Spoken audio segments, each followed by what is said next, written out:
জি। বিসমিল্লাহির রহমানির রহিম।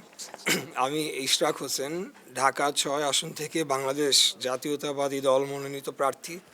আজকে নির্বাচন কমিশনে আমরা এসেছি একটা অভিযোগ দায়ের করার জন্যে, এবং আমরা সেটি মৌখিকভাবে জানিয়েছি এবং আমাদেরকে জানানো হয়েছে যে এই ব্যাপারে ওনাদের যে একটা আইনি সেল রয়েছে বা এই ধরনের কমপ্লেন নিষ্পত্তি করার জন্য যে বডিটা রয়েছে তাদের কাছে ওনারা এটা ফরওয়ার্ড করেছেন এবং ওনারা ব্যবস্থা নেবেন বা দেখছেন, বিষয়টি খতিয়ে দেখছেন আর কি।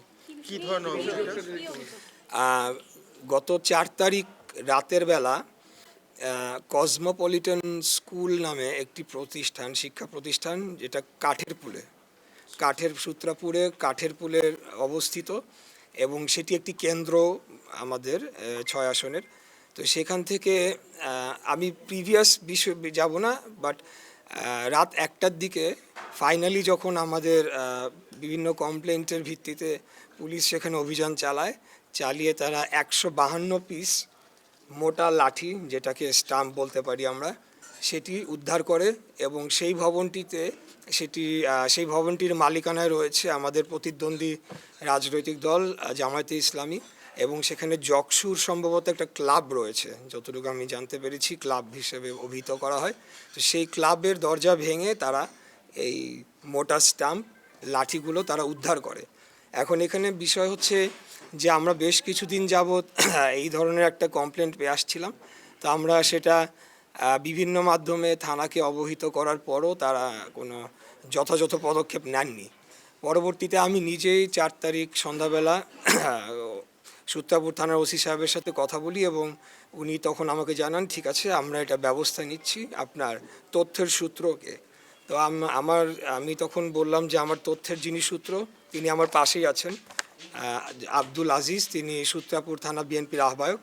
তো উনি বললেন, হ্যাঁ আমি ওনাকে চিনি, তাহলে ওনাকে নিয়ে গিয়ে আমরা এটা দেখছি।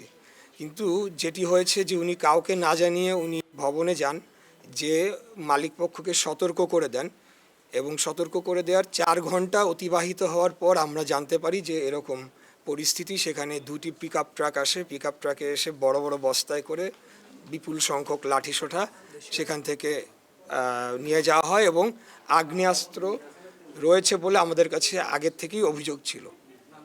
তো তারপরে আমাদের যারা ওখানকার স্থানীয় এলাকাবাসী, তারা ওই বিল্ডিংটির সামনে অবস্থান করেন, এবং পরে যিনি ওসি, তিনি যখন প্রথমবার যান, তিনি কিন্তু কোনো কিছুই বিল্ডিংয়ের ভেতরেই ঢোকেন নাই, তিনি কেবল সতর্ক করে দিয়েছেন বলে আমরা ধারণা করছি। তো পরবর্তীতে তখন আমার কানে আসার পরে আমি আবারও কর্তৃপক্ষ বা ওনাদের সাথে কথা বলার পরে ওনারা সেখানে গেলেন, এবং এসি কোতোয়ালি তিনিও ইনভলভড হলেন, এবং সেখানে আর্মিও উপস্থিত ছিলেন। পরবর্তীতে এসি কোতোয়ালি তিনি সেখানে যাওয়ার পরে সেখানে যে তিনি অনেক কাল ক্ষেপণ করেন, অনেক সময় ক্ষেপণ করার পর পরবর্তী একটি পর্যায়ে আমি ওনাকে খুব শক্তভাবেই বলি যে আপনারা এখানে রয়েছে, আপনারা যারা এটি চিনে, আপনারা তাদেরকে ভেতরে ঢুকতে দিচ্ছেন না। 3 জন মাত্র গিয়েছেন অনেক বড় একটি ভবন সেটিকে সার্চ করার জন্য।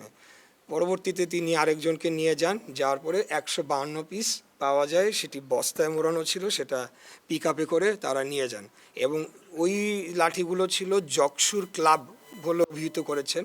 জকসুর ক্লাবের রুমে তালাবদ্ধ ছিল, সেই তালা ভেঙে তারা সেটিকে উদ্ধার করেছেন। তো আজকে আমরা এসেছি 2টি কমপ্লেন নিয়ে।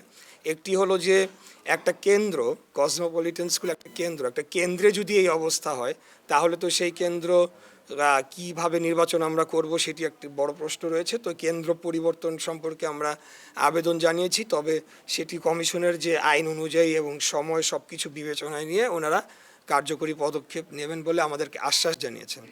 আরেকটি হলো সূত্রাপুর থানার যিনি ওসি সাহেব আছেন, তো ওনার ব্যাপারে আমাদের এটি একটা সম্মিলিত অভিযোগ এলাকাবাসী সহ আমাদের, কারণ ওনাকে জানানোর পরেও তিনি প্রবেশ করেননি, এবং তিনি একটা উইন্ডো স্পেস করে দিয়েছেন, যেই সময়টির মধ্যে ধারণা করা হচ্ছে লাঠিসোঁটার বাইরেও আগ্নেয়াস্ত্র সেখান থেকে বহন করে বের করে নিয়ে যাওয়া হয়েছে। তো এই 2টি বিষয় আজকে আমরা এসেছিলাম। Thank you. আপনারা সূত্রাপুর থানার ওসির বিরুদ্ধে কি কোনো ব্যবস্থা নিতে বলেছেন?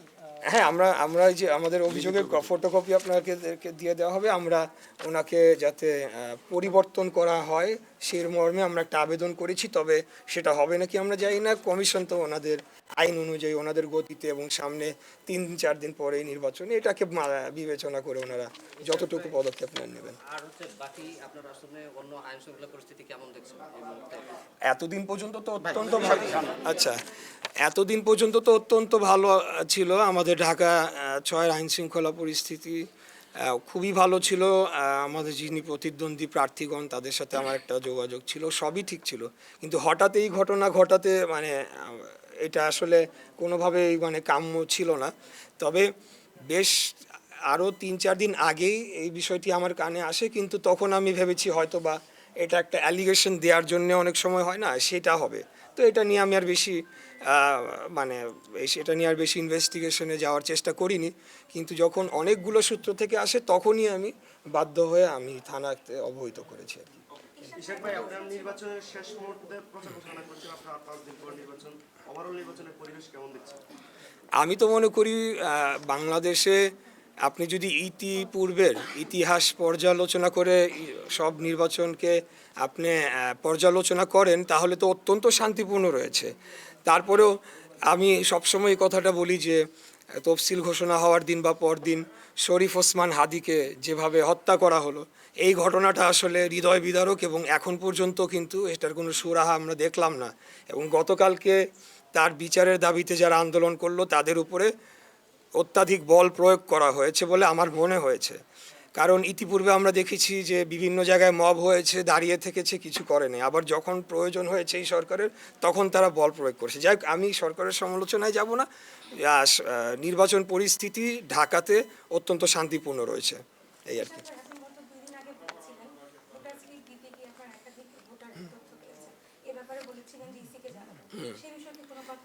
জি, এই বিষয়ে আমাদের 2টি বিষয় আমাদের পরবর্তীতে নজরে এসেছে। সেটি হলো যে অ্যাপটা আপডেট করার একটা বিষয় ছিল, সেটি আপডেট হওয়ার পরে আরেকটু নিখুঁতভাবে এসেছে। কিন্তু তারপরেও আমরা দেখছি যে বেশ কিছু হোল্ডিংয়ে 15 জন 20 জন করে এক্সট্রা ভোটার, যেটা বিগত আওয়ামী সরকারের সময় এগুলো করা হয়েছিল।